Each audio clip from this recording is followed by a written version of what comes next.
বিসমিল্লাহির রহমানির রহিম। আসসালামু আলাইকুম রহমতুল্লাহ। সুপ্রিয় অষ্টম শ্রেণীর শিক্ষার্থীরা, আশা করি তোমরা আল্লাহর অশেষ রহমতে অনেক অনেক ভালো আছো। আজকে আমরা আলোচনা করব তোমাদের গণিত বইয়ের অনুশীলনী 2.2 এর যে প্রশ্নগুলো আছে, আমরা সবগুলো প্রশ্ন এই ভিডিওর মাধ্যমে সমাধান করে দেওয়ার চেষ্টা করব ইনশাল্লাহ। তো দেখেন, আমাদের অনুশীলনী 2.2 এর যে 1 নম্বরের যে প্রশ্নটা আছে, এখানে বলা আছে যে 1050 টাকার 8% নিচের কোনটি। এখানে 4টা অপশন দেওয়া আছে। তো তাহলে আমরা লিখলাম যে 1050 টাকা এর 8%, তাহলে এর পরিবর্তে আমরা গুণন চিহ্ন দিতে পারি, আর পার্সেন্টের পরিবর্তে আমরা 8কে 100 দ্বারা ভাগ করতে পারি, অথবা 1/100 লিখতে পারি। তো 8-এর সাথে 1 গুণ করলে 8-কে 8, নিচে 100। 100-র শূন্য আর 1050-এর শূন্য যদি বাদ যায়, তাহলে 105 আর 8 যদি আমরা গুণন করি, তাহলে হয় 840, আর নিচে হলো 10। তো এখানে 0 বাদ গেলে 84-কে 1 দ্বারা ভাগ করলে 84 হয়। তার মানে আমরা বলতে পারি 1050 টাকার 8% হচ্ছে 84 টাকা।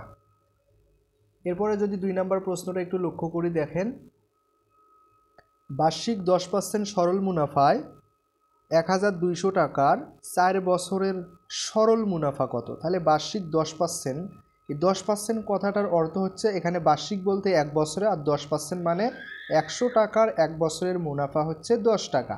তাহলে 10% সরল মুনাফায় 100 টাকায় যদি 10 টাকা দেয়, তাহলে 1200 টাকার 4 বছরের সরল মুনাফা কত সেটা বের করতে হবে। তো দেখেন, এখানে মুনাফার হার 10% দেওয়া আছে, পার্সেন্টের পরিবর্তে নিচে 100 লিখতে পারি, ঠিক আছে। তো আমরা উপরের একটা শূন্য নিচের একটা শূন্য বাদ দিতে পারি, তাহলে 1/10 হয়। আর আসল বা মূলধন এখানে আমাদেরকে দেওয়া আছে 1200 টাকা, তাহলে পি হচ্ছে আসল 1200 টাকা। আর সময় এখানে 4 বছরের কথা বলা আছে, এন সমান 4 বছর।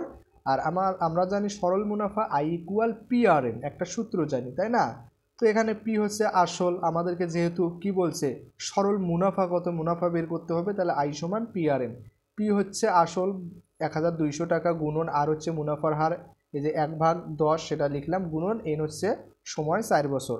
তো আমরা যদি এই শূন্য বাদ দিই, 120-কে 4 দ্বারা গুণ করলে হয় 480। তার মানে বার্ষিক 10% সরল মুনাফায় 1200 টাকার 4 বছরের সরল মুনাফা হবে কত টাকা, 480 টাকা, অর্থাৎ ঘ নাম্বার অ্যান্সার। এরপরে যদি আমরা 3 নম্বর প্রশ্নটা একটু লক্ষ্য করি, দেখেন এখানে কি বলা আছে। এখানে বলা আছে যে টাকায় 5টি দরে ক্রয় করে 4টি দরে বিক্রয় করলে শতকরা কত লাভ বা ক্ষতি হবে। তাহলে টাকায় 5টি দরে ক্রয় করে 4টি দরে যদি বিক্রয় করে, তাহলে 5টা কিনে 4টা বিক্রি করে, তাহলে আমরা এখানে অবশ্যই বলতে পারি যে লাভ হবে।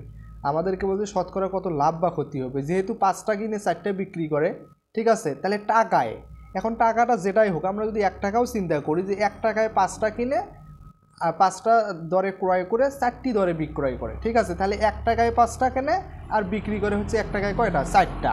তাহলে আমরা বলতে পারি যে কি হবে, অবশ্যই লাভ হবে, তাই না। তাহলে আমরা এখান থেকে দেখেন যদি একটু সমাধান করি, মনে করেন যে 5টির ক্রয় মূল্য হচ্ছে 1 টাকা। 5টির ক্রয় মূল্য যদি 1 টাকা হয়, তাহলে বলেন তো 1টির ক্রয় মূল্য কত হবে, অবশ্যই কম হবে। এ কারণে যে 1 টাকাকে আমরা 5 দ্বারা ভাগ করব, যেহেতু 5টার ক্রয় মূল্য 1 টাকা, তাহলে 1টার ক্রয় মূল্য কম হবে, এ কারণে 1কে 5 দ্বারা ভাগ। আবার আমরা বিক্রয় করি, 4টির বিক্রয় মূল্য যদি 1 টাকা হয়, অর্থাৎ 4টা যদি আমরা 1 টাকায় বিক্রি করি, তাহলে 1টির বিক্রয় মূল্য কত হবে, 4টার বিক্রয় মূল্য 1 টাকা হলে 1টির বিক্রয় মূল্য কম হবে, এই কারণে 1কে 4 দ্বারা ভাগ, ঠিক আছে। তো এখন দেখেন, তাহলে 1/5 এটা একটা ভগ্নাংশ, 1/4 এটা একটা ভগ্নাংশ, দুইটা ভগ্নাংশের লব কি সেম, তাহলে যেটা ভগ্নাংশের লব যেহেতু সেম আছে, যে ভগ্নাংশের হর ছোট সেই ভগ্নাংশটা হবে বড়, আমরা কিন্তু অবশ্যই জানি এগুলো। তাহলে লাভ সমান 1/4 মাইনাস 1/5, ঠিক আছে। যেহেতু এই ভগ্নাংশটা বড়, এটা আমরা আগে লিখলাম, আর হচ্ছে এটা ছোট, এটা পরে লিখলাম। যেহেতু লাভ হয়েছে, তাহলে বড়টার থেকে ছোটটা বিয়োগ করব। তাহলে 4 আর 5-এর লসাগু হচ্ছে 20। লসাগুকে এই ভগ্নাংশের হর 4 দ্বারা যদি ভাগ করি, তাহলে 20কে 4 দ্বারা ভাগ করলে 5, 5 দ্বারা লব 1কে গুণ করলে 5-কে 5, এরপরে মাইনাস মাইনাস, এই ভগ্নাংশের হর 5, 5 দ্বারা লসাগু 20কে যদি ভাগ করি, তাহলে 4 হয়। 4 দ্বারা এই ভগ্নাংশের লব 1কে যদি আমরা গুণ করি, 4-কে 4 হয়, ঠিক আছে। তাহলে 5 থেকে 4 বাদ দিলে 1, আর এখানে নিচে আছে 20। তাহলে এটা আমরা আসলে কি পাইলাম, 1 টাকার, অর্থাৎ এখানে আমরা কি পাইলাম যে এত টাকায় লাভ হয় হচ্ছে এত টাকা, ঠিক আছে। 1/5 টাকায় লাভ হয় কত টাকা, 1/20 টাকা। তাহলে 1 টাকায় লাভ কত হবে বলেন তো? 1/5 টাকায় যদি লাভ হয় 1/20 টাকা, তাহলে 1 টাকায় কত হবে? আমরা এই যে 1/5 দ্বারা এই 1/20কে ভাগ করব, তাহলে 1/20 ভাগ 1/5। যেহেতু এটা ভাগ আকারে আছে, দেখেন ভাগ আকারে লিখলাম। এখন আমরা ভাগ থেকে যদি গুণন করে দেই, তাহলে উপরের নিচেরটা যাবে উপরে আর উপরেরটা আসবে নিচে, অর্থাৎ 5 ছিল নিচে গেল উপরে আর 1 ছিল উপরে আসলে হচ্ছে নিচে। তাহলে 20 আর 5 যদি কাটাকাটি করি তাহলে হয় 4, ঠিক আছে? তাহলে উপরে হয় 1 নিচে হয় 4, অর্থাৎ 1/4, ঠিক আছে? তাহলে দেখেন এটা আসলে কি পাইলাম? 1 টাকায় লাভ হয় 1/4 টাকা, ঠিক আছে? 1 টাকায় লাভ হয় 1/4 এত টাকা। তাহলে 100 টাকায় আমাদেরকে যেহেতু বলছে যে শতকরা কত লাভ হবে, তাহলে 100 টাকায় লাভ হবে, এটাকে আমরা 100 দ্বারা গুণ করব। তাহলে 1/4 গুণন 100, তাহলে 1 আর 100 গুণ করলে 100, নিচে হলে 4, 100কে 4 দ্বারা ভাগ করলে 25 টাকা, ঠিক আছে? তার মানে আমাদের অ্যান্সার হবে কত টাকা? 25 টাকা। তাহলে আমরা অর্থাৎ 25 টাকা, বা আমরা বলতে পারি হচ্ছে 25%। তাহলে টাকায় 5টি দরে ক্রয় করে 4টি দরে বিক্রয় করলে শতকরা লাভ বা ক্ষতি কত হবে? লাভ হবে হচ্ছে 25%। আচ্ছা, এরপরে দেখেন 4 নম্বর প্রশ্নটা এখানে কি বলছে যে মুনাফা হিসাবের ক্ষেত্রে, মুনাফার ক্ষেত্রে, ঠিক আছে? তো মুনাফার ক্ষেত্রে মুনাফা সমান কি আমরা এটা লিখতে পারি যে মুনাফা আসল মাইনাস আসল, মুনাফা সমান সমান কি এটা লিখতে পারি? এই যে মুনাফা আসল বলতে এখানে কি বোঝাচ্ছে? মুনাফা আর আসল একত্রে আছে, সেখান থেকে যদি আমরা আসলটা বাদ দিই তাহলে এখানে কি মুনাফা থাকবে? তাহলে মুনাফা সমান তো আমরা এটা অবশ্যই বলতে পারি, তার মানে 1 নম্বরটা রাইট।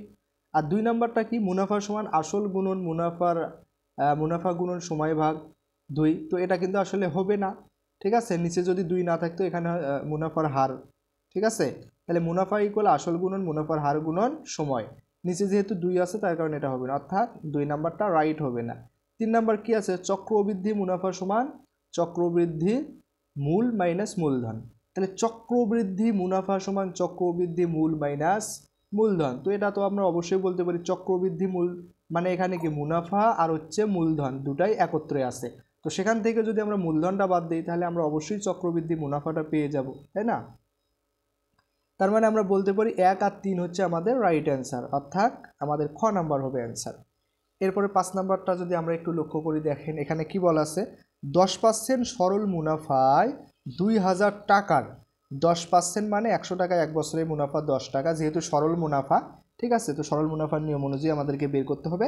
তাহলে 10% সরল মুনাফায় 2000 টাকার 1 বছরের মুনাফা কি 200 টাকা হবে? তো দেখেন আমরা এখানে সমাধান করেছি। আমরা যদি এখানে একটু দেখি 1 নম্বরের ক্ষেত্রে, তো দেখেন দেওয়া আছে মুনাফার হার আর ইকুয়াল 10%, একে লিখতে পারি 10/% পরিবর্তে 100, আর আসল দেওয়া আছে আমাদেরকে কিন্তু হচ্ছে 2000 টাকা, দেখেন এখানে 2000 টাকা দেওয়া আছে। আর সময় আমাদেরকে কি বলা আছে? 10%, এখানে 1 নম্বরে বলা আছে 1 বছর, ঠিক আছে? অর্থাৎ 1 বছরের মুনাফা 200 টাকা, তাহলে সময় n ইকুয়াল 1 বছর।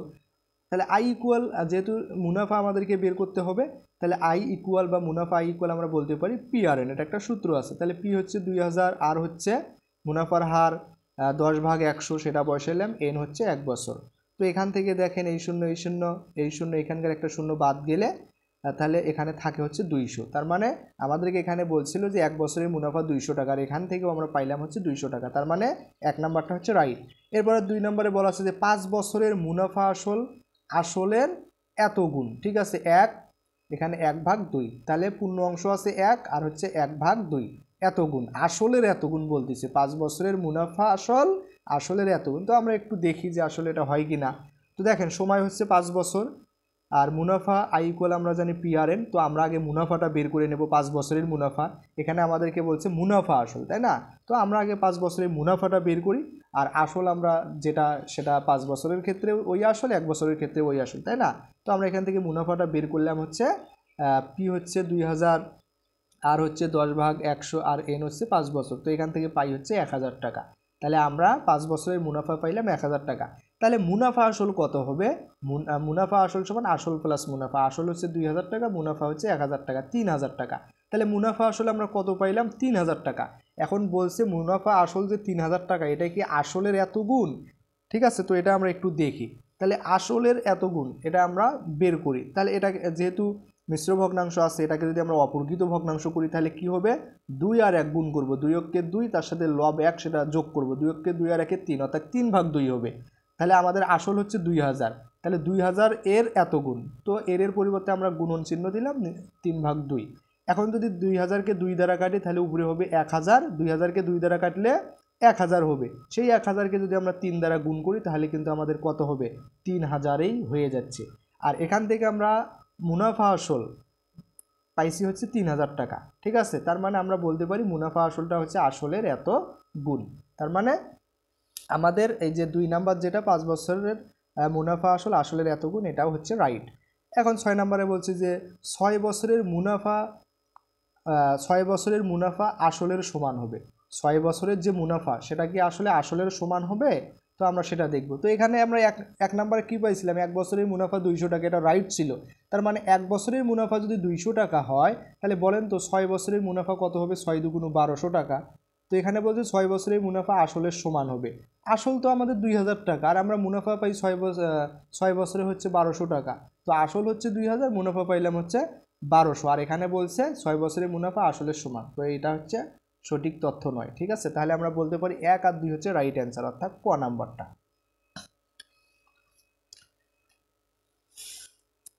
আচ্ছা, এখন দেখেন আমরা যদি একটু 6 নম্বর প্রশ্নটা দেখি, এখানে কি বলা আছে, জামিল সাহেব বার্ষিক 10% মুনাফায় ব্যাংকে 2000 টাকা জমা রাখলেন।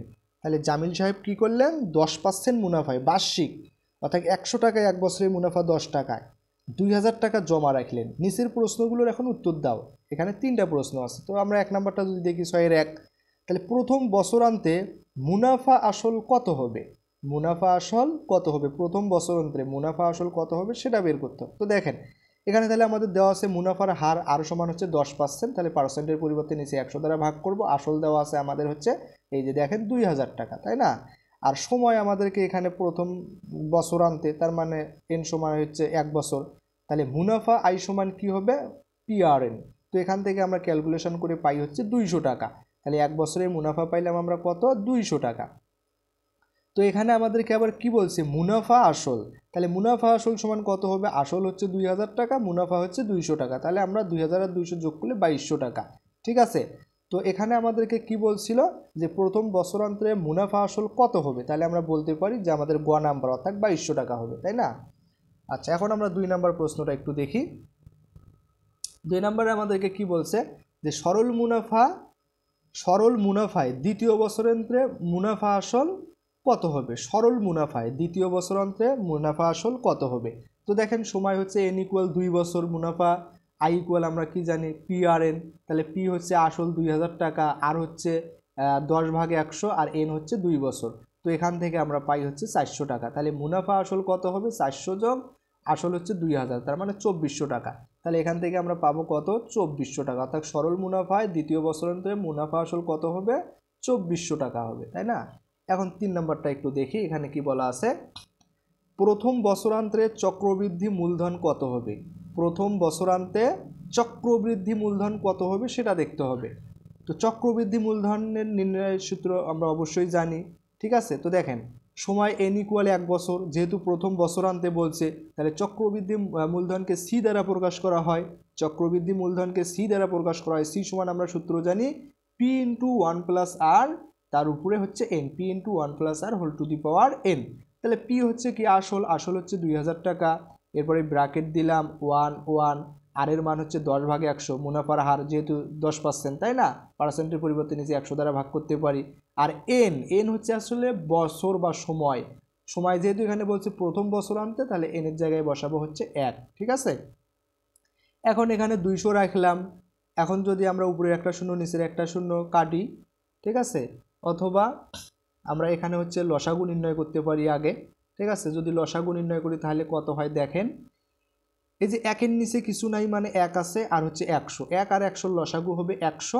তো লসাগুকে আমরা যদি এই যে 1 এর নিচে যে কিছু নাই, তার মানে 1 আছে, এই ভগ্নাংশের হর 1 দ্বারা ভাগ করি তাহলে 100 হবে। সেই 100 দ্বারা লব 1কে গুণ করলে তাহলে 100 হবে, ঠিক আছে, এখানে 100 হবে। তারপরে প্লাস প্লাস এই ভগ্নাংশের হর আবার কত, 100, সেই 100 দ্বারা লসাগু 100কে যদি আমরা কি করি ভাগ করি তাহলে 1 হবে, সেই 1 দ্বারা লব 10কে যদি আমরা কি করি গুণ করি তাহলে 10 হবে। তাহলে এই পাশে পাইলাম 100, এখানে পাইলাম 10, তাহলে 10 আর 100 আমরা যোগ করলে পাবো 110। এই কারণে আমরা উপরে 110 লিখেছি। আর তার পাওয়ার আছে কি 1, ঠিক আছে। তো এটার পাওয়ার 1 মানে আসলে এটাই হবে। তো এখন দেখেন এইখানকার দুইটা শূন্য, এখানকার একটা শূন্য, এখানকার, অর্থাৎ নিচের দুইটা শূন্য উপরের দুইটা শূন্য আমরা বাদ দিতে পারি। 20 আর 11 যদি গুণ করি তাহলে আমাদের হয় কত, 11 দুগুণ 22 আর হচ্ছে দুইটা শূন্য, অর্থাৎ 2200 টাকা। তাহলে এখান থেকে আমরা বলতে পারি প্রথম বছরান্তে চক্রবৃদ্ধি মূলধন কত হবে, 2200 টাকা হবে। ঠিক আছে। আচ্ছা, এরপরে আমরা হচ্ছে 7 নম্বর প্রশ্নটা যদি একটু লক্ষ্য করি দেখেন, এখানে কি বলা আছে, বার্ষিক 10% মুনাফায় 8000 টাকার 3 বছরের চক্রবৃদ্ধি মূলধন নির্ণয় করো। তাহলে বার্ষিক 10% মুনাফায় 8000 টাকা 3 বছরের চক্রবৃদ্ধি মূলধন নির্ণয় করতে হবে। তো দেওয়া আছে আসল হচ্ছে 8000 টাকা, মুনাফার হার হচ্ছে 10%, পার্সেন্টের পরিবর্তে নিচে 100 দ্বারা ভাগ করলাম, আর সময় n ইকুয়াল 3 বছর। আমরা জানি চক্রবৃদ্ধি মূলধন c equal p into 1 plus R whole to the power n। তাহলে p হচ্ছে আসল 8000 টাকা, এরপরে ব্র্যাকেট দিলাম 1, আর এর মান হচ্ছে 10/100, আর তার উপরে n হচ্ছে সময় বা বছর, বছর হচ্ছে 3 বছর। ঠিক আছে। তো এখন এখান থেকে আমরা তাহলে কি পাই দেখেন, 8000 এখানে রাখলাম। তো এখানে আমরা কি করেছি, উপরের একটা শূন্য নিচের একটা শূন্য বাদ দিয়েছি, অর্থাৎ এখানে আমরা লসাগু নির্ণয় করেছিলাম। কিভাবে লসাগু নির্ণয় করা যায় একটু যদি আমরা এখানে দেখি, দেখেন আমরা এই যে উপরের একটা শূন্য নিচের একটা শূন্য যদি বাদ দেই তাহলে এখানে থাকে 1/10, আর এখানে হচ্ছে 1, তাহলে 1-এর নিচে কিছু নাই মানে 1 আছে। তাহলে 1 আর 10 এদের লসাগু কত হবে, লসাগু হবে হচ্ছে 10। ঠিক আছে। এখন লসাগুকে প্রত্যেক ভগ্নাংশের হর দ্বারা ভাগ করতে হবে, এই ভগ্নাংশের হর 1, 1 দ্বারা লসাগু 10কে যদি আমরা ভাগ করি তাহলে 10-এ হবে, সেই 10 দ্বারা লব 1কে যদি গুণ করি তাহলে এখানে কত হবে, 10-এ হবে। এরপরে প্লাস প্লাস, এখন এই ভগ্নাংশের হর কত, 10, 10 দ্বারা লসাগু 10কে ভাগ করলে 1, 1 দ্বারা লব 1কে গুণ করলে 1। তাহলে এখান থেকে আসলে আমরা কি পাচ্ছি, 10 আর 1-এ হচ্ছে 11, আর নিচে হচ্ছে 10। ঠিক আছে, অর্থাৎ 11/10। তো এখানে আসলে আমরা সেটাই লিখেছি, 11/10। ঠিক আছে। আর তার উপরে যে 3 ছিল সেই 3 আমরা দিয়েছি।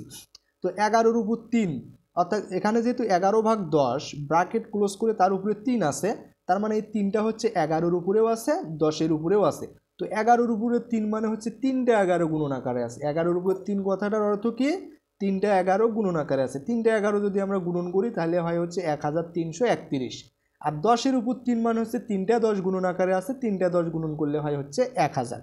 ঠিক আছে। তো এই 1000-এর 3টা শূন্য আর 8000-এর 3টা শূন্য যদি বাদ যায় তাহলে 8 আর হচ্ছে 1331 গুণ করলে হয় 10,648। তো এটাই হচ্ছে আসলে চক্রবৃদ্ধি মূলধন, 10,648 টাকা। ঠিক আছে। এরপরে আমরা যদি হচ্ছে 8 নম্বর প্রশ্নটা একটু লক্ষ্য করি দেখেন, এখানে কি বলা আছে যে বার্ষিক শতকরা 10 টাকা মুনাফায়, বার্ষিক শতকরা 10 টাকা মুনাফায় 5000 টাকার 3 বছরের সরল মুনাফা ও চক্রবৃদ্ধি মুনাফার পার্থক্য কত।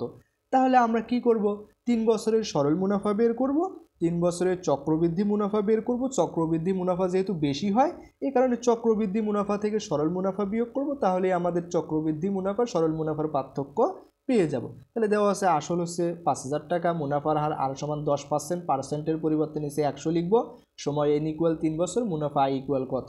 তাহলে সরল মুনাফা i ইকুয়াল PRN। তাহলে p হচ্ছে 5000 টাকা, আর হচ্ছে 10/100, আর n হচ্ছে 3। তো এখান থেকে নিচের দুইটা শূন্য উপরের দুইটা শূন্য বাদ যায়, তাহলে 500 আর 3 যদি আমরা গুণ করি 3 5 15, 1500 টাকা। তাহলে সরল মুনাফা আমরা পাইলাম হচ্ছে কত টাকা, 1500 টাকা। এখন আমরা চক্রবৃদ্ধি মুনাফাটা বের করব। তো দেখেন আমরা যদি চক্রবৃদ্ধি আমরা কি বের করব, আচ্ছা আমরা চক্রবৃদ্ধি মুনাফার ক্ষেত্রে আমাদেরকে আগে হচ্ছে চক্রবৃদ্ধি মূলধনটা বের করে নিতে হবে। ঠিক আছে। সেই চক্রবৃদ্ধি মূলধন থেকে আমরা আসল বাদ দিলে মুনাফাটা পেয়ে যাব। তাহলে চক্রবৃদ্ধি মূলধন সি সমান আমরা কি জানি, p into 1 plus R whole to the power n। তাহলে p হচ্ছে 5000, এরপরে 1 প্লাস আর এর মান হচ্ছে 10/100, আর n হচ্ছে 3 বছর, সময় হচ্ছে n 3 বছর। তো এখানে 5000 রাখলাম। ঠিক আছে। সেমভাবে এখানে আমরা লসাগু নির্ণয় করে পাইছি 11/10। তাহলে 11/10-এর উপর 3 মানে 11-এর উপরেও 3 আছে, 10-এর উপরেও 3 আছে, 11-এর উপর 3 মানে 3টা 11 গুণন আকারে আছে, 3টা 11 গুণন করলে পাই 1331। আর 10-এর উপর 3 মানে 3টা 10 গুণন আকারে আছে, 3টা 10 গুণন করলে হয় হচ্ছে 1000। তাহলে 1000-এর 3টা শূন্য, 5000-এর 3টা শূন্য বাদ যায়, 5 আর 1331 গুণ করলে হয় 6655 টাকা। ঠিক আছে। তো এটা আমরা আসলে কি পাইলাম, চক্রবৃদ্ধি মূলধন পাইলাম। তাহলে চক্রবৃদ্ধি মুনাফা কিভাবে বের করব, তাহলে চক্রবৃদ্ধি যে মূলধন থেকে, অর্থাৎ চক্রবৃদ্ধি যে মূলধন সেখান থেকে আমরা যদি হচ্ছে আসলটা বাদ দিয়ে দিই, ঠিক আছে, চক্রবৃদ্ধি মূলধন থেকে আমরা যদি আসলটা যদি বাদ দিয়ে দেই তাহলে কিন্তু আমরা মুনাফাটা পেয়ে যাব। ঠিক আছে, অর্থাৎ আমাদের হচ্ছে মূলধন দেওয়া ছিল হচ্ছে কত টাকা, 5,000 টাকা। তাহলে এটার থেকে 5,000 বাদ দিলে আমরা পাই হচ্ছে 1,655 টাকা। তো এটা হচ্ছে আমাদের চক্রবৃদ্ধি মুনাফা। তো এখন বলছে চক্রবৃদ্ধি মুনাফা ও সরল মুনাফার পার্থক্য। তাহলে চক্রবৃদ্ধি মুনাফা হলো 1,655 আর সরল মুনাফা হচ্ছে 1,500। তো এখান থেকে বিয়োগ করলে পাই হচ্ছে 155 টাকা। ঠিক আছে, এটাই হচ্ছে উত্তর।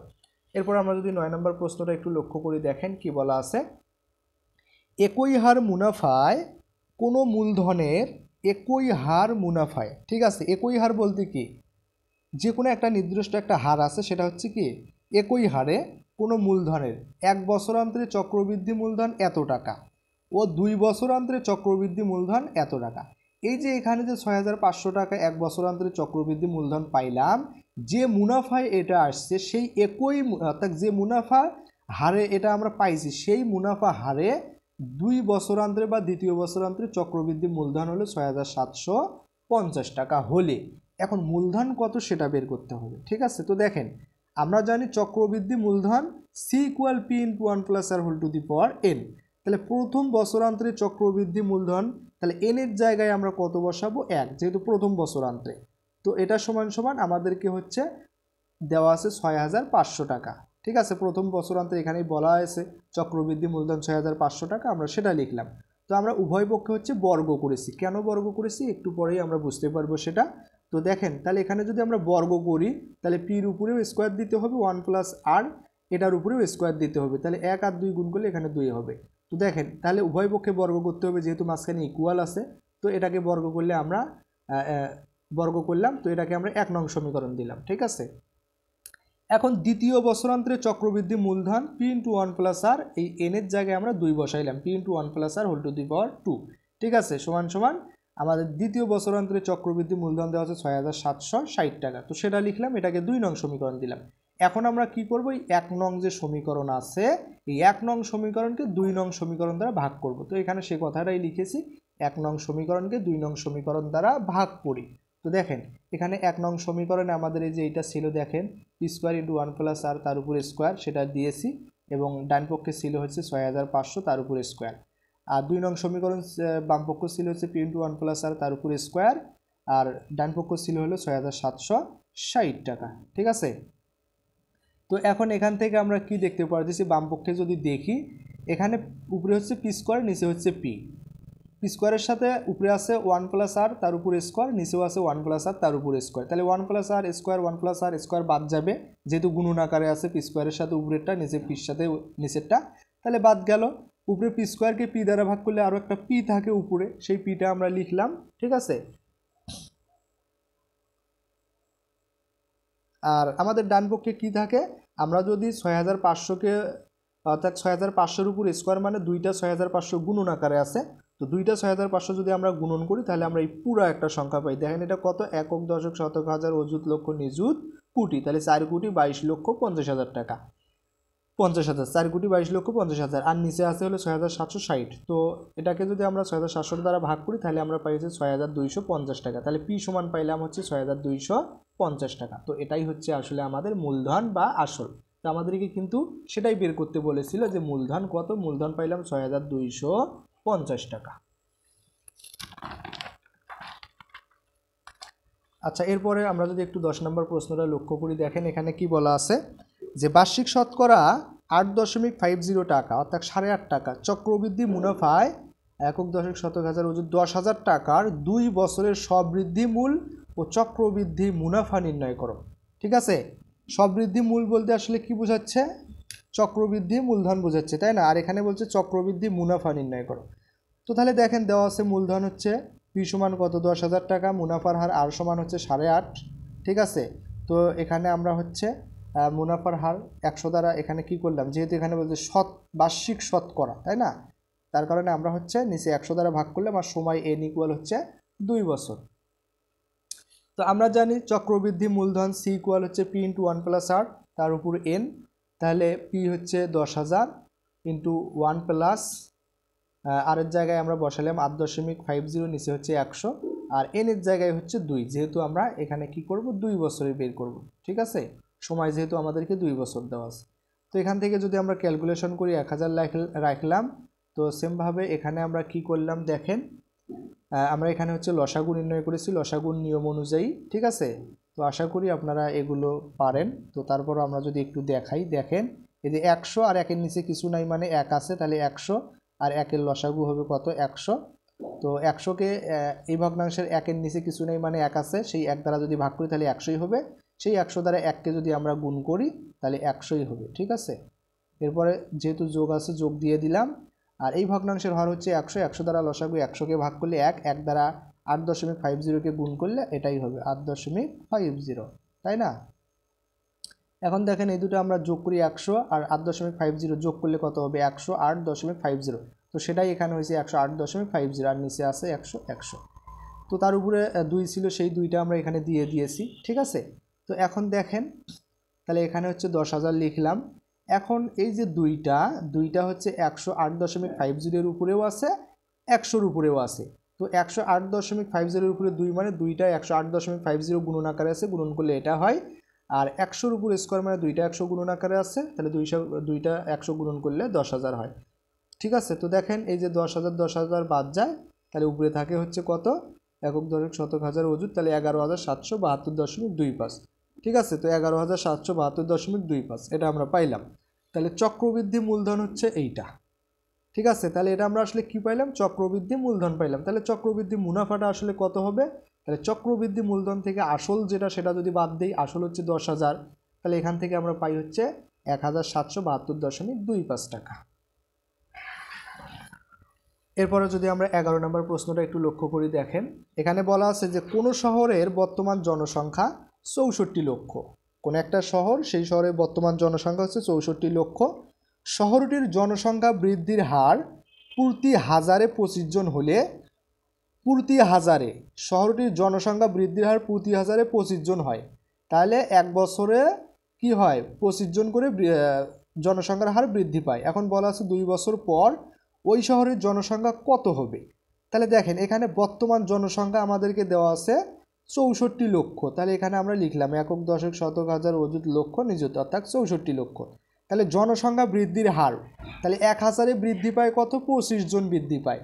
তো এটাকে যদি আমরা শতকরায় রূপান্তর করতে চাই 100-তে কতজন বৃদ্ধি পায়, তাহলে 1000-কে আমরা লিখতে পারি হচ্ছে 10 গুণন 100, 10 আর 100 গুণ করলে 1000-এ হবে, ঠিক আছে।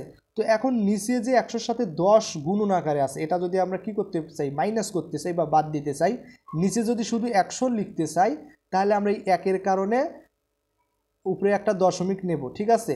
আর 1-এর পরে যেহেতু একটা ডিজিট আছে বা একটা শূন্য আছে, এ কারণে এই যে 5-এর আগে আমরা হচ্ছে দশমিকটা যদি বসে দেই, তাহলে দশমিকের কারণে 1 আর হচ্ছে এই শূন্যের কারণে যেহেতু একটা শূন্য আছে তার কারণে ডান দিক থেকে একটা অঙ্ক আগে আমরা দশমিক বসাবো। তাহলে দেখেন 2.5 নিচে হলো 100। আর সময় হচ্ছে আমাদেরকে বলা আছে 2 বছর, ঠিক আছে। তাহলে 2 বছরে অর্থাৎ 2 বছর পর ওই শহরের জনসংখ্যা কত হবে সেটা বের করতে হবে। তো দেখেন জনসংখ্যা বৃদ্ধির ক্ষেত্রে চক্রবৃদ্ধি মূলধনের সূত্র হবে, যেহেতু এটা হচ্ছে কি বৃদ্ধি পাচ্ছে, তাই না। তো এক্ষেত্রে অবশ্যই কিন্তু চক্রবৃদ্ধি মূলধনের যে সূত্র আছে সেটা হবে। তাহলে জনসংখ্যা হবে C = P × 1 + R whole to the power n। তো এখানে হচ্ছে পির মান 64 লক্ষ, এরপরে 1 প্লাস আর এর মান হচ্ছে 2.5/100, এনের জায়গায় হচ্ছে 2 বছর। তো দেখেন এখানে আমরা এই যে এখানে লসাগুটা এখানে দেখাইছি, তো আসলে এই লাইনটা যে এখান থেকে কেন হলো সেটা আমরা এখানে একটু দেখাইলাম আপনাদেরকে। আচ্ছা এখন দেখেন আমরা কি করব, 64 লক্ষ আমরা লিখলাম গুণন। এখন এই যে 102.5/100-র উপরে 2 আছে, তার মানে এই 2টা হচ্ছে 102.5-এর উপরেও আছে 100-র উপরেও আছে। 102.5-এর উপর 2 মানে 2টা 102.5 গুণন আকারে আছে, তো গুণন করলে আসলে এটা হয়, ঠিক আছে 10,506.25। আর 100-র উপর 2 মানে 2টা 100 গুণন আকারে আছে, গুণন করলে হয় হচ্ছে আমাদের কত 10,000, ঠিক আছে। তো দেখেন এই 10,000-এর 4টা শূন্য, 64 লক্ষ 4টা শূন্য বাদ গেলে এখানে থাকে হলো 640, আর এখানে থাকে হচ্ছে 10,506.25। তো এই দুটো যদি আমরা গুণন করে দিই তাহলে পাই হচ্ছে একক দশক শতক হাজার অযুত লক্ষ নিযুত, তাহলে 67,24,000, 67,24,000। তার মানে 2 বছর পর জনসংখ্যা হবে কত 67,24,000। যদি 1000-এ 25 জন করে জনসংখ্যা বাড়ে, তাহলে 64 লক্ষ জনসংখ্যা 2 বছর পর বেড়ে কত হবে ৬৭,২৪,০০০। আচ্ছা, এখন আমরা দেখি আমাদের যে ১২ নম্বর প্রশ্নটা আছে। দেখেন এখানে কি বলা আছে, এক ব্যক্তি একটি ঋণদান সংস্থা থেকে, একটি ঋণদান যেখানে ঋণ মানুষ যেখান থেকে ঋণ নেয় এরকম একটা সংস্থা থেকে বার্ষিক ৮% চক্রবৃদ্ধি মুনাফায় চক্রবৃদ্ধি মুনাফায় নিয়েছে। ঠিক আছে, চক্রবৃদ্ধি মুনাফায় নিয়েছে। তাহলে কত পার্সেন্ট চক্রবৃদ্ধি মুনাফায় নিয়েছে? 8% চক্রবৃদ্ধি মুনাফায় কত টাকা নিয়েছে? ৫,০০০ টাকা ঋণ নিলেন। প্রতি বছর শেষে তিনি ২,০০০ টাকা করে পরিশোধ করেন। প্রতি বছর শেষে কি করেন? ২,০০০ টাকা করে পরিশোধ করেন। তাহলে দ্বিতীয় কিস্তি পরিশোধের পর তার আরও কত টাকা ঋণ থাকবে দ্বিতীয় কিস্তি পরিশোধ করার পরে? এখানে দেখেন তিনি প্রতি বছর শেষে, তার মানে তার কিস্তির সময়কালটা হচ্ছে কত? ১ বছর, অর্থাৎ ১ বছর পরে হচ্ছে তিনি ২,০০০ টাকা দেন। তাহলে দ্বিতীয় বছরান্তেও ২,০০০ টাকা দেন।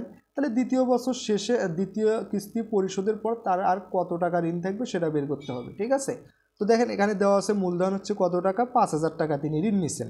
মুনাফার হার, চক্রবৃদ্ধি মুনাফার হার তিনি ৮% মুনাফার হারে নিয়েছিলেন। তাহলে ৮/১০০, পার্সেন্টের পরিবর্তে ১০০।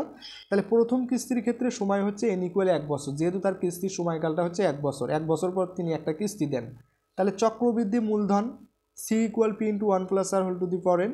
তাহলে P হচ্ছে ৫,০০০, 1 প্লাস আর এর মান হচ্ছে ৮/১০০, তার উপরে হচ্ছে যদি আমরা ১ দিই তো আসলে এটাই হয়। ঠিক আছে, তাহলে এখানে আমরা ৫,০০০ রাখলাম। এখন লসাগুর নিয়ম অনুযায়ী তাহলে ১ আর ১০০ লসাগু করলে হয় ১০০।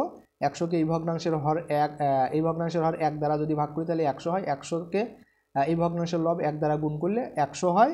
আবার এই ভগ্নাংশের হর হচ্ছে ১০০, ১০০ দ্বারা লসাগু ১০০কে ভাগ করলে ১ হয়, ১ দ্বারা ৮কে গুণ করলে ৮ হয়। তাহলে ৮ আর ১০০, উপরে হবে ১০৮, নিচে হচ্ছে ১০০। ঠিক আছে, ১০০ দুইটা শূন্য, ৫০০ দুইটা শূন্য বাদ গেলে তাহলে এখানে থাকে হচ্ছে ৫০, আর এখানে হচ্ছে ১০৮। তো আমরা যদি গুণন করি তাহলে হয় হচ্ছে ৫,৪০০। ঠিক আছে, আচ্ছা তাহলে প্রথম বছর পর ২,০০০ টাকা ঋণ পরিশোধ করলে তার আর বাকি থাকবে। এটা যেহেতু তার হচ্ছে কি আসলো, ১ বছরে চক্রবৃদ্ধি মূলধন তার হচ্ছে এইটা আসবে। ঠিক আছে, তিনি যে হলো ৮% হারে চক্রবৃদ্ধি মুনাফা হারে যে তিনি ৫,০০০ টাকা নিয়েছিলেন, তো ১ বছরে তার চক্রবৃদ্ধি মূলধনটা আসবে হলো ৫,৪০০ টাকা। ঠিক আছে, তো তিনি যদি ১ বছর পর ২,০০০ টাকা ঋণ পরিশোধ করেন তাহলে তার আর বাকি থাকবে ৫,৪০০ থেকে ২,০০০ টাকা বাদ দিলে ৩,৪০০ টাকা। ঠিক আছে, অর্থাৎ প্রথম কিস্তি পরিশোধ করার পরে তার ৩,৪০০ টাকা থাকবে। তো এখন যেহেতু তিনি যে টাকাটা দিলেন, ২,০০০ টাকার যে দিলেন, এটা তিনি কি করলেন? ১ বছরের শেষে যায় দিলেন। ঠিক আছে, অর্থাৎ জানুয়ারি মাসে মনে করেন কিস্তিটা নিছে, তো সেই কিস্তিটা সে দিছে হলো ডিসেম্বর মাসে, তাই না? অর্থাৎ ১ বছর পরে। তো এখন হচ্ছে সে দ্বিতীয় বছর আবার ২,০০০ টাকা দিবে। সেক্ষেত্রে সে টাকাটা কখন দিবে? এই যে দ্বিতীয় বছরের আবার যে ডিসেম্বর মাস, অর্থাৎ ১ বছর পার হওয়ার পর কিন্তু সে টাকাটা দিবে। এখন দ্বিতীয় বছর যে ১ বছর, এই ১ বছরে তো তার আবার ৮% মুনাফা হারে তার যে ৩,৪০০ টাকা থাকে, এটার তো আবার হচ্ছে একটা চক্রবৃদ্ধি মূলধন আসবে, তাই না? তো আমাদের আগে এই টাকাটার আবার দ্বিতীয় বছরান্তরে চক্রবৃদ্ধি মূলধনটা বের করতে হবে। তো দেখেন দ্বিতীয় ক্ষেত্রে মূলধন হচ্ছে এত টাকা, মুনাফার হার হচ্ছে ৮%, ৮/১০০, n= হচ্ছে ১ বছর। তাহলে চক্রবৃদ্ধি মূলধন দ্বিতীয় বছরের ক্ষেত্রে কত হবে? ঠিক আছে, তো দেখেন এখান থেকে আমরা পাই হচ্ছে ৩,৬৭২ টাকা। মানগুলো বসে, আশা করি আপনারা এগুলো বুঝতে পারতেছেন। তাহলে ৩,৬০০ টাকা এটা হচ্ছে তার দ্বিতীয় বছরান্তরে চক্রবৃদ্ধি মূলধন। ঠিক আছে, তো এখন দেখেন দ্বিতীয় কিস্তি পরিশোধের পর তার ঋণ বাকি থাকবে। তাহলে দ্বিতীয় বছরান্তরে তার চক্রবৃদ্ধি মূলধন হলো ৩,৬৭২ টাকা।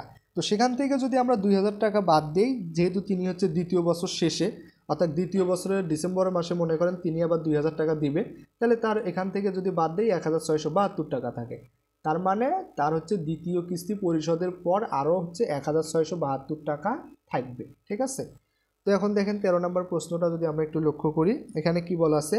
একই হার চক্রবৃদ্ধি মুনাফায় কোনো মূলধন ১ বছরান্তরে সবৃদ্ধি মূল ১৯,৫০০ টাকা এবং ২ বছরান্তরে সবৃদ্ধি মূল ২০,২৮০ টাকা হলো। তাহলে একই হার মুনাফায় এই যে ১৯,৫০০ টাকার ২০,২৮০ টাকা যেটা হলো, সেটা হচ্ছে একই মুনাফা হারের ক্ষেত্রে হয়েছে। ঠিক আছে, একই হার চক্রবৃদ্ধি মুনাফায় কোনো মূলধন ১ বছরান্তরে সবৃদ্ধি মূল হচ্ছে ১৯,৫০০ টাকা আর ২ বছরান্তরে হয়েছে হচ্ছে ২০,২৮০ টাকা। এখন ক নম্বরে বলা আছে যে মুনাফা নির্ণয়ের সূত্রটি লেখো।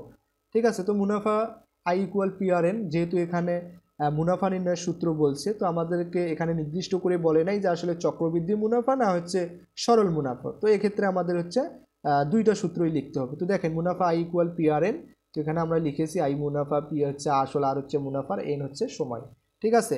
আবার চক্রবৃদ্ধি মুনাফা কি হবে, এই যে সি হচ্ছে চক্রবৃদ্ধি মূলধন, চক্রবৃদ্ধি মূলধন হচ্ছে P × 1 + R whole to the power n, আর পি হচ্ছে কি চক্রবৃদ্ধি মুনাফা। তো এখান থেকে আমরা যদি মুনাফাটা যদি বাদ দিয়ে দেই তাহলেই কিন্তু আমরা কি পেয়ে যাব, চক্রবৃদ্ধি মুনাফায় পেয়ে যাব। তাহলে সি মাইনাস পি অথবা P × 1 + R whole to the power n minus P, এটা হচ্ছে কি চক্রবৃদ্ধি মুনাফা। এরপরে আমাদেরকে খ নাম্বারে কি বলছিল, যে মূলধন নির্ণয় করো। খ নাম্বারে বলছে কি মূলধন নির্ণয় করো। তাহলে যে দুইটা টাকা আমাদেরকে দেওয়া আছে, একটা দেওয়া আছে প্রথম বছরান্তে, ঠিক আছে 19,500, আর একটা দেওয়া আছে দ্বিতীয় বছরান্তে 20,280 টাকা। তো এখানে আমাদেরকে কি দেওয়া আছে, সবৃদ্ধি মূল দেওয়া আছে, এখান থেকে আমাদেরকে আসলটা বের করতে হবে, অর্থাৎ মূলধনটা বের করতে হবে। তো দেখেন আমরা জানি চক্রবৃদ্ধি মূলধন C equal P × 1 + R whole to the power n। তাহলে এক বছরান্তরে চক্রবৃদ্ধি মূলধন কি হবে, এই এনের জায়গায় আমরা 1 বসাবো। ঠিক আছে। তো এখানে মনে করেন আমরা এনের জায়গায় 1 বসাইলাম, তাহলে P × 1 + R whole to the power 1 equal হচ্ছে 19,500। ঠিক আছে। তো 1 দিলে আসলে এটাই হবে। তো এখন আমরা কি করেছি, উভয় পক্ষকে বর্গ করেছি। তাহলে এক্ষেত্রে বাম পক্ষকে বর্গ করা মানে পি স্কোয়ারকেও বর্গ করা, 1 + R কেও বর্গ করা, তাহলে পি স্কোয়ার × 1 + R তার উপরে স্কোয়ার। আর 19,500 যেহেতু মাঝখানে ইকুয়াল চিহ্ন আছে, ডান পক্ষ বর্গ, অর্থাৎ উভয় পক্ষে বর্গ করতে হবে, তাহলে 19,500 তার উপরে স্কোয়ার। তো এটাকে আমরা 1 নং সমীকরণ বিবেচনা করলাম। আর দ্বিতীয় বছরান্তরে চক্রবৃদ্ধি মূলধন তাহলে কি হবে, P × 1 + R, যেহেতু দ্বিতীয় এই কারণে এনের জায়গায় 2 বসবে। আর এখানে আমাদের দ্বিতীয় বছরান্তরের ক্ষেত্রে দেওয়া ছিল হচ্ছে 20,280 টাকা। প্রথম বছরান্তরের ক্ষেত্রে দেওয়া ছিল 19,500, আর দ্বিতীয় বছরান্তরের ক্ষেত্রে দেওয়া ছিল 20,280। এটাকে 2 নং সমীকরণ দিলাম। এখন আমরা 1 নং সমীকরণকে 2 নং সমীকরণ দ্বারা ভাগ করব। এই দেখেন 1/2। তাহলে 1 নং সমীকরণের বাম পক্ষ ছিল P স্কোয়ার × 1 + R তার উপরে স্কোয়ার, সেটা লিখলাম। ডান পক্ষ ছিল হচ্ছে 19,500 তার উপর স্কোয়ার, যে 19,500 তার উপর স্কোয়ার। এই স্কোয়ারটা শুধু কিন্তু 19,500-র উপর আছে, অর্থাৎ লবের উপর আছে। আর দ্বিতীয় 2 নং সমীকরণের বাম পক্ষ হচ্ছে P × 1 + R তার উপর স্কোয়ার, যে P × 1 + R তার উপর স্কোয়ার। আর ডান পক্ষ হচ্ছে 20,280, যে 20,280। এখন দেখেন উপরে 1 + R তার উপর স্কোয়ার, 1 + R তার উপর স্কোয়ার, নিচেও আছে উপরেও আছে, বাদ যাবে। পি স্কোয়ারকে পি দ্বারা ভাগ করলে এখানে পি থাকবে, তাই না। আর এখানে 19,500-র উপর স্কোয়ার, 20,200, আর নিচে আছে 20,280। তো দেখেন আমরা যদি একটু লক্ষ্য করি, তাহলে এই যে পি সমান আমরা 19,500-র উপর স্কোয়ার ছিল, তো এটাকে আমরা দুইটা 19,500 গুণন আকারে রাখলাম, আর নিচে হলো 20,280। তো এখান থেকে ক্যালকুলেশন করলে আমরা পি সমান পাই হচ্ছে 18,750 টাকা। ঠিক আছে। অতএব চক্রবৃদ্ধি মূলধন তাহলে কত, বা আসল চক্রবৃদ্ধি মূলধন বা আসল হচ্ছে কত, 18,750 টাকা। ঠিক আছে। আচ্ছা, এখন আমাদেরকে গ নাম্বারে কি বলছিল, দেখেন গ নাম্বারে বলছিল যে একই হারে উক্ত মূলধনের জন্য, আমরা যে মূলধনটা পাইছি সেই মূলধনের জন্য এবং একই হারে, ঠিক আছে, তো একই হারে উক্ত মূলধনের জন্য 3 বছর পর সরল মুনাফা ও চক্রবৃদ্ধি মুনাফার পার্থক্য নির্ণয় করো। তো এখানে কি আসলে আমাদেরকে মুনাফার হারটা দেওয়া আছে, এখানে কিন্তু মুনাফার হার দেওয়া নেই। তো এখান থেকে আমাদেরকে কি করতে হবে, মুনাফার হারটা বের করতে হবে, তাই না। তাহলে একই হারে আবার যে মূলধনটা আমরা খ নাম্বারে পাইছি সেই মূলধনের জন্য 3 বছর পর সরল মুনাফা চক্রবৃদ্ধি মুনাফার পার্থক্য বের করতে হবে। তো দেখেন আমরা যদি একটু দেখি, তাহলে গ নাম্বারে আমরা এখানে বলতে পারি যে খ হতে পারি চক্রবৃদ্ধি মূলধন P ইকুয়াল 18,750 টাকা। আর সময় হচ্ছে যেহেতু 3 বছরের কথা বলা আছে, তার কারণে সময় n ইকুয়াল হচ্ছে 3 বছর। তাহলে 1 বছর অন্তরে চক্রবৃদ্ধি মূলধন P × 1 + R, ঠিক আছে। তো এটা সমান আমাদেরকে দেওয়া ছিল হচ্ছে 19,500 টাকা, তাই না, প্রথম বছর অন্তরে। তো আমরা এখন এই যে P আসলে আমরা কিন্তু হচ্ছে খ হতে পাইছি 18,750 টাকা, তাহলে পির জায়গায় আমরা 18,750 লিখতে পারি। আর হচ্ছে এখানে তার সাথে গুণন আকারে আছে 1 + R, আর ডান পাশে যেটা ছিল সেটা লিখলাম। তাহলে 1 + Rটা রেখে 1 + R এর সাথে 18,700 যে গুণন আকারে ছিল সেটা ডান পাশে যা ভাগ হইল, ঠিক আছে। তাহলে 1 + R সমান অর্থাৎ আর এর সাথে যে 1 আবার এ পাশে যোগ আকারে ছিল সেটা ডান পাশে যা কি হবে, বিয়োগ হবে। তো আমরা এখানে বিয়োগ করে দিলাম, ঠিক আছে। তো এখান থেকে যদি আমরা বিয়োগ করে দেই, তাহলে বিয়োগ করতে গেলে এখানে আমাদেরকে আগে লসাগু নির্ণয় করতে হবে। তাহলে একের নিচে কিছু নাই মানে 1 আছে, আর 18,700, ঠিক আছে। তো আমরা যদি এই যে উপরের একটা শূন্য নিচের একটা শূন্য আমরা এখানে বাদ দিয়েছিলাম, তো বাদ দেওয়ার কারণে উপরে হলো 19,500, নিচে হলো 18,075। তাহলে 1 আর 18,075 লসাগু হবে অর্থাৎ 1875। একের নিচে কিছু নাই মানে 1 আছে 1, আর হচ্ছে 1875 লসাগু হবে 1875। লসাগুকে প্রত্যেক ভগ্নাংশের হর দ্বারা ভাগ করতে হবে। এই ভগ্নাংশের হর 1875 দ্বারা ভাগ করলে 1 হয়, সেই 1 দ্বারা 1950কে গুণ করলে 1950 হবে। এরপরে মাইনাস মাইনাস, এই ভগ্নাংশের হর হচ্ছে আবার 1 দ্বারা লসাগু 1875কে ভাগ করলে 1875 হবে, সেটা দ্বারা লব 1কে গুণ করলে 1875 হবে। তো আমরা এখান থেকে বিয়োগ করলে উপরে পাই 75, নিচে হলো 1875। তো এখান থেকে আসলে দেখেন আমরা কি করলাম, উভয় পক্ষকে 100 দ্বারা গুণ করলাম। তো গুণ করার পর এখানে আমরা ক্যালকুলেশন করলে পাই হচ্ছে আর সমান 4/100, অর্থাৎ মুনাফার হার আমরা পাইলাম 4/100, অর্থাৎ 100 টাকায় হচ্ছে 4 টাকা। ঠিক আছে, যেহেতু আমাদের মুনাফার হারটা দেওয়া নাই এই কারণে আমরা আগে মুনাফার হারটা বের করে নিলাম। তো এখন দেখেন তাহলে মুনাফার হার আমরা পাইলাম 4/100, অর্থাৎ 100 টাকা 4 টাকা। তাহলে চক্রবৃদ্ধি মূলধন এখন কি হবে, C = P × 1 + R। তাহলে চক্রবৃদ্ধি মূলধনটা আমাদেরকে বের করতে হবে, সেখান থেকে আমরা পরে মুনাফাটা বের করব। ঠিক আছে, তো যেহেতু 3 বছরের জন্য এনের জায়গায় আমরা 3 বসাইলাম, তাহলে 18 পির জায়গায় 18,500, যেটা 18,750 যেটা মূলধন সেটা বসাইলাম। আর এখানে হচ্ছে আরের জায়গায় আমরা 4/100 বসাইলাম। তো এখান থেকে লসাগু আমরা করলাম, আশা করি আপনারা লসাগু এতক্ষণ যেভাবে করলাম সেভাবেই আমরা নির্ণয় করলাম। তো এখানে 104কে 100 দ্বারা ভাগ করলে 1.04 হয়। তো 101.04 উপর 3 মানে 3টা 1.04 গুণন আকারে আছে, 3টা 1.04 গুণ করলে এটা হয় 1.124868। তো আমাদের 18,750-এর সাথে যদি গুণন করি তাহলে হয় হচ্ছে 21,091.2। ঠিক আছে, তো এটা আসলে আমরা কি পাইলাম, চক্রবৃদ্ধি মূলধন পাইলাম। তো আমাদের দরকার হচ্ছে চক্রবৃদ্ধি মুনাফাটা।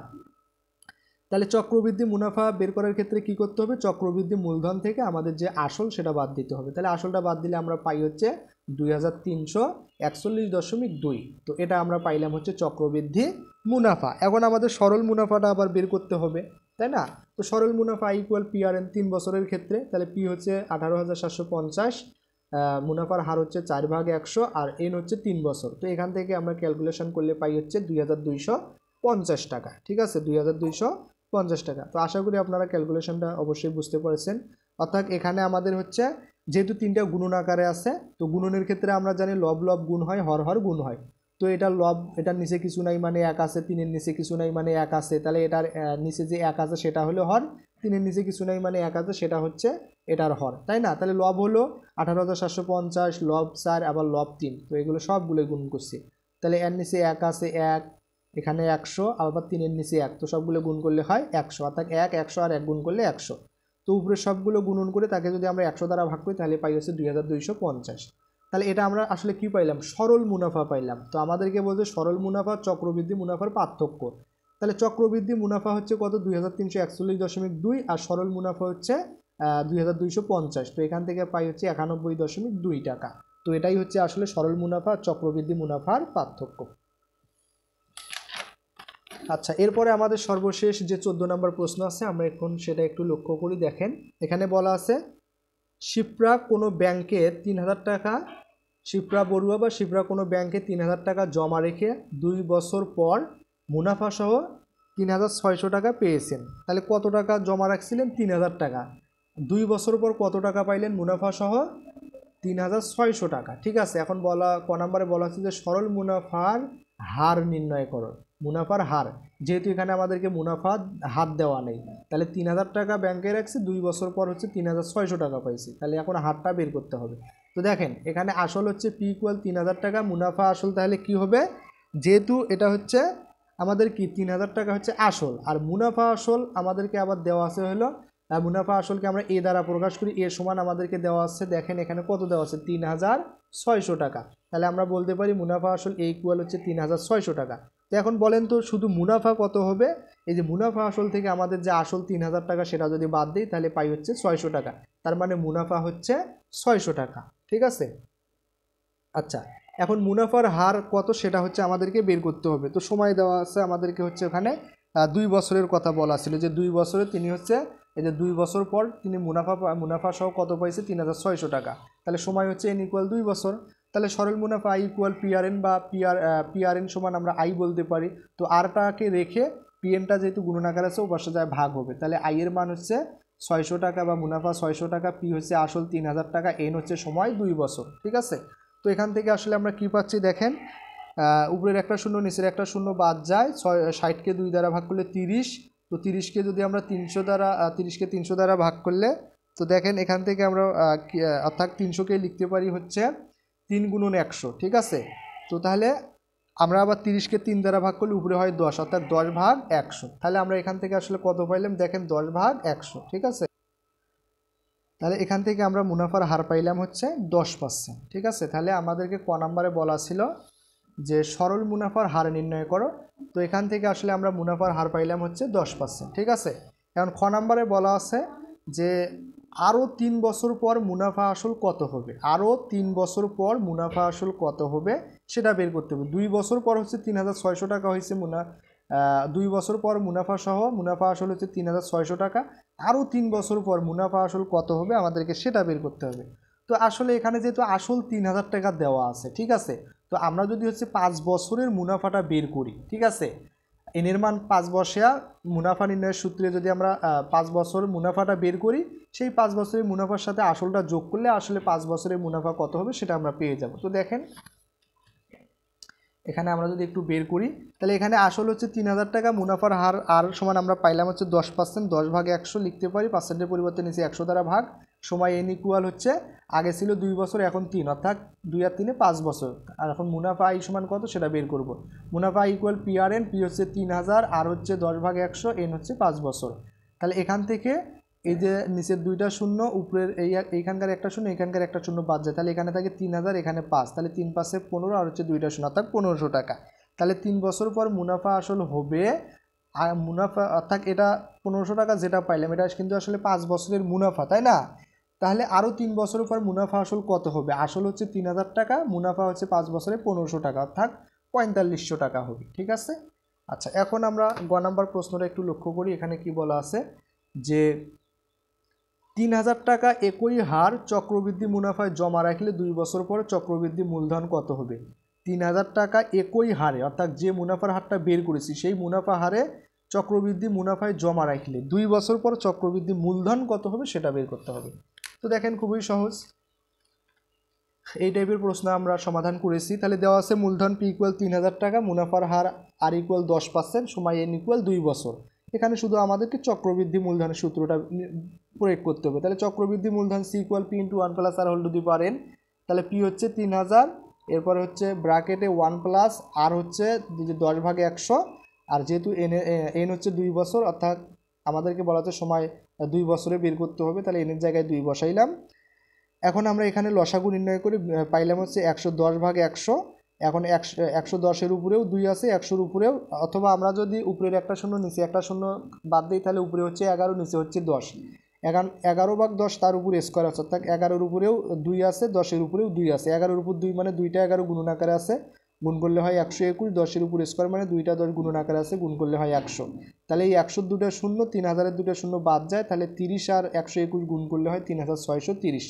তাহলে 2 বছর পর চক্রবৃদ্ধি মূলধন হবে 3630 টাকা। ঠিক আছে, তো আশা করি আমাদের অনুশীলনী 2.2-এর অষ্টম শ্রেণীর অনুশীলনী 2.2-এর যে প্রশ্নগুলো ছিল এগুলো আমরা বোঝাইতে পেরেছি। তো কোথাও যদি কোনো সমস্যা মনে হয় অবশ্যই আমাদেরকে কমেন্টে জানাইতে পারো, ইনশাল্লাহ আমরা বুঝে দেওয়ার চেষ্টা করব। তো এতক্ষণ সাথে থাকার জন্য সবাইকে ধন্যবাদ। পরবর্তী ভিডিওর আমন্ত্রণ জানিয়ে এখানেই শেষ করছি। আসসালামু আলাইকুম ওয়া রাহমাতুল্লাহ।